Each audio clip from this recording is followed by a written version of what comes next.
अस्सलामु अलैकुम वरहमतुल्लाहि ताला वबरकातुहू। मैं मोहम्मद रज़ी अहमद मिसबाही रमज़ानुल मुबारक के हवाले से कुछ ज़रूरी गुफ्तगू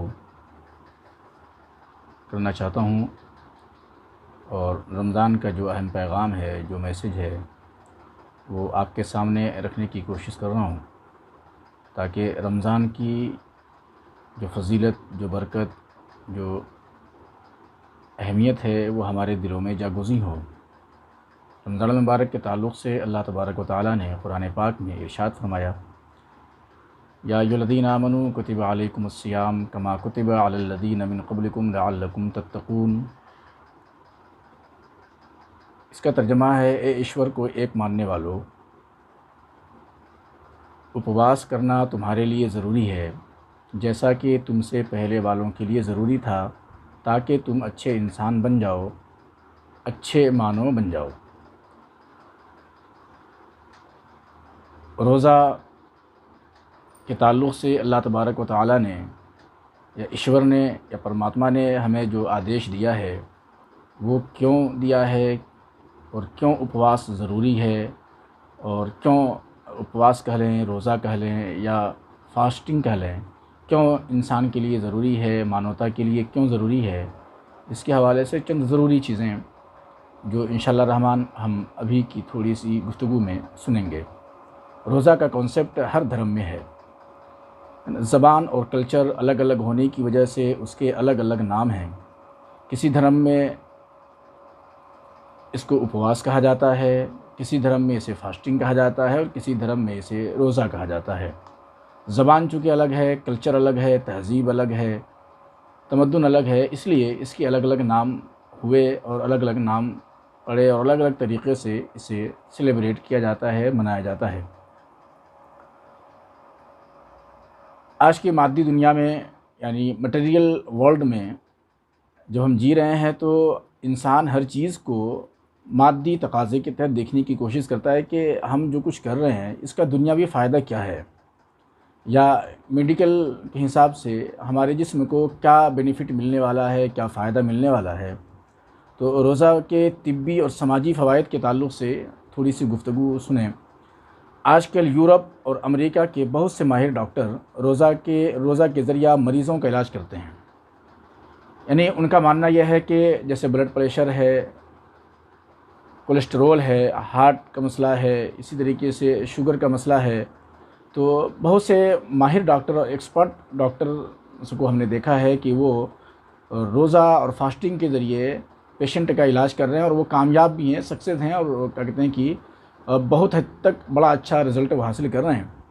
और इस मौजू पर जिनको देखना हो वो यूट्यूब पर वीडियोज़ सर्च करें, बड़ी वीडियोज़ मौजूद हैं, वहाँ से तसल्ली बख्श मवाद और मैटर वहाँ से मिल सकता है और ज़हन और दिमाग को तसल्ली बख्श चीज़ें वहाँ से मिल सकती हैं।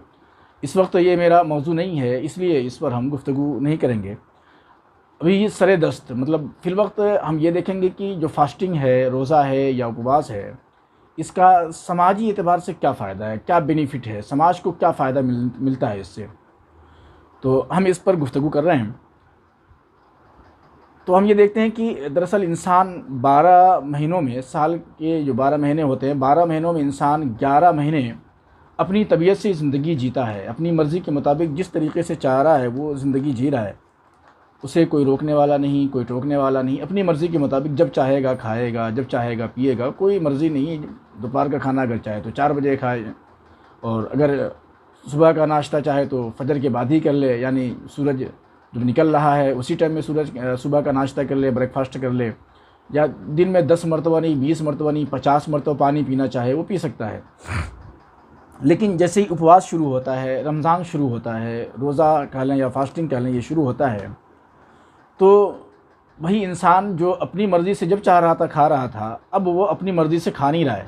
उसके सामने खाना भी मौजूद है, उसके सामने पानी भी है, बेहतरीन मशरूबात मौजूद हैं उसके सामने, और खाने के लिए लज़ीज़ से लज़ीज़ ग़िज़ाएँ वो हासिल कर सकता है, जब चाहे खा सकता है। लेकिन जो ही वो खाने की तरफ बढ़ता है तो उसे ख़्याल आता है कि हमारे ईश्वर ने, हमारे परमात्मा ने हमें दिन में खाने से मना किया है। अब वो रुक जाता है।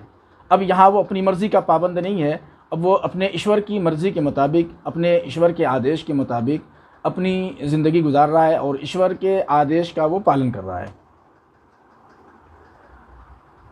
दरअसल इंसान 11 महीने अपनी मर्ज़ी से जीता है, हालांकि उसे पूरी ज़िंदगी ईश्वर की मर्ज़ी का पाबंद रहना चाहिए, पूरी ज़िंदगी रहना चाहिए, लेकिन वो नहीं रह पा रहा है। तो 1 महीना कम से कम वो अपने ईश्वर के आदेश का पाबंद है, लेकिन ऐसा हो नहीं पाता है। साल में 1 महीना उपवास रखवा कर दरअसल इंसानी समाज को इंसान बनने की ट्रेनिंग दी जाती है। यानी एक इंसान किस तरीके से इंसान बन सकता है, ये उपवास रखवाना दरअसल इंसान को इंसान बनाना है। सवाल होता है कैसे? तो उसका जवाब यह है कि 11 महीने इंसान अपनी मर्ज़ी से जो चाहता है करता है, जब चाहे खा पी सकता है, अपनी ज़रूरतें पूरी कर सकता है और जो चाहे वो कर सकता है। लेकिन रमज़ान के आने के बाद ही, यानी उपवास का महीना शुरू होते ही बंदा अपने ईश्वर के आदेश का पाबंद हो जाता है। अब वो अपनी मर्ज़ी से खा पी नहीं सकता, खाने पीने का सामान मौजूद है, खाना चाहता है, लेकिन जैसे ही ख्याल आता है कि हमारे ईश्वर ने हमें दिन में खाने से मना किया है, वो बंदा रुक जाता है। रोज़ा रख कर वो झूठ नहीं बोल सकता। रोज़ा सिर्फ़ दिन में न खाने न पीने और जो इंसानी ज़रूरतें हैं उसे पूरी न करने का नाम रोज़ा नहीं है, बल्कि रोज़ा रख कर इंसान झूठ भी नहीं बोले। अगर झूठ बोलता है तो रोज़ा में कमी हो जाएगी, रोज़ा का जो पुण्य है, रोज़ा का जो सवाब है वो भी कम हो जाएगा। रमज़ान में बंदे को हुक्म है, यानी उपवास वाला जो महीना है उसमें ईश्वर की तरफ से आदेश है बंदे के लिए कि वो ज़्यादा से ज़्यादा वक्त अपने ईश्वर की तरफ ध्यान ज्ञान में लगाए। और ये बात सब जानते हैं कि जब बंदा अपने ईश्वर की तरफ, अपने परमात्मा की तरफ ध्यान ज्ञान लगाएगा तो वो कोई गलत काम नहीं करेगा, वो किसी को परेशान नहीं करेगा। ऐसे वक्त में वो किसी की बुराई नहीं सोचेगा। और ध्यान ज्ञान, ईश्वर की तरफ ध्यान लगाने के वक्त बंदे के दिमाग में किसी को परेशान करने के ख़यालात, किसी को सताने के ख़यालात, किसी पर जुल्म करने के ख़यालात और किसी के लिए दुश्मनी के ख़यालात उसके दिलों में नहीं आते हैं। इसीलिए उपवास के महीने में एक बंदे को ईश्वर का आदेश ये है कि वो ज़्यादा से ज़्यादा समय, अपना ज़्यादा से ज़्यादा वक्त वो ईश्वर के ध्यान ज्ञान में लगाए,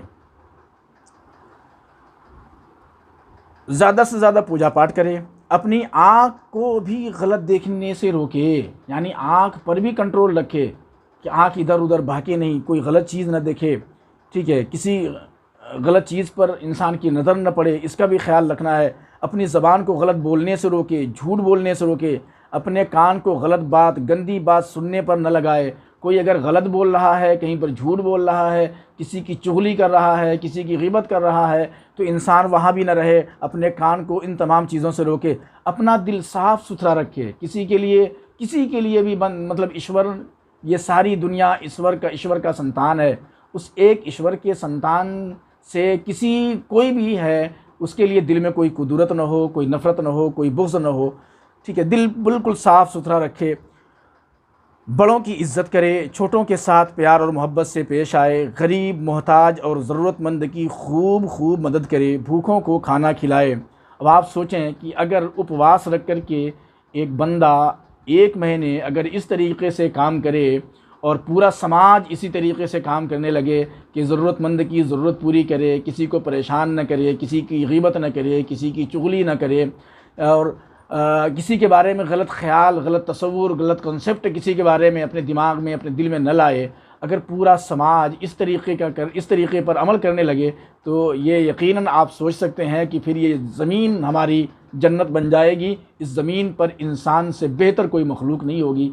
और तो ये चंद कलिमात थे जो रोज़े के ताल्लुक़ से आपके सामने रखे। तो रोज़े पर कोशिश करें कि जब रोज़ा रहें तो अपने दिल को, अपने दिमाग को, अपने ज़बान को, अपने हाथ को, अपने जिस्म के एक एक हिस्से को कंट्रोल में रखें और पूरी ज़िंदगी सुबह से लेकर के शाम तक और शाम से लेकर के सुबह तक ये एक महीना हमें अपने रब की मर्ज़ी के मुताबिक गुजारना चाहिए, ताकि हमें अपने ईश्वर की प्रशंसा हासिल हो, अपने ईश्वर की खुशी हासिल हो और अपने ईश्वर की तरफ हम ज़्यादा से ज़्यादा ज्ञान लगाएं, ताकि उसकी तरफ से जो प्रकाश हमें मिले उसकी रोशनी में हम अच्छी ज़िंदगी जी सकें, समाज अच्छा बना सकें, सोसाइटी को अच्छा बना सकें। तहज़ीब को अच्छा बना सकें, कल्चर को अच्छा बना सकें। रोज़ा इसीलिए रखवाया जाता है, उपवास इसीलिए रखवाया जाता है। अल्लाह तबारक व तआला की बारगाह में दुआ है, अल्लाह तबारक व तआला हम सब लोगों को अच्छा इंसान बनकर ज़िंदगी बिताने की तौफ़ीक़ अता फ़रमाए। अस्सलामु अलैकुम व रहमतुल्लाहि व बरकातुहू।